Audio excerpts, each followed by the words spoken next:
আলহামদুলিল্লাহ, আজকে আমাদের এক বোন আমাদের মাদ্রাসার ছাত্রছাত্রীদেরকে নাস্তা করাইছেন, নাস্তার দাওয়াত দিয়েছেন। ডিম, পরোটা, ভাজি। আপনারা যে কেউ আমাদের ভিডিও দেখছেন দেশ ও প্রবাস থেকে, যে কেউ চাইলে আমাদের মাদ্রাসার ছাত্রদেরকে আপনারা বিভিন্ন সময়ে বিভিন্ন জিনিস দিয়ে, খাবার দিয়ে সাহায্য করতে পারেন এবং তাদের পাশে থাকতে পারেন। সবাইকে আন্তরিক শুভেচ্ছা। দোয়া করবেন আমাদের জাবাল নূর মডেল মাদ্রাসার জন্য। আল্লাহর জন্য এই মাদ্রাসাকে কবুল করেন, দ্বীনের জন্য কবুল করেন।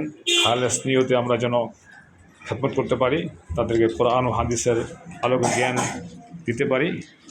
আল্লাহ যেন তাদেরকে দ্বীনের জন্য কবুল করেন। আল্লাহ রাসূলের পথে চলার তৌফিক দান করেন, দ্বীনের সহি বুঝ দান করেন। আসসালামু আলাইকুম রহমতুল্লাহ।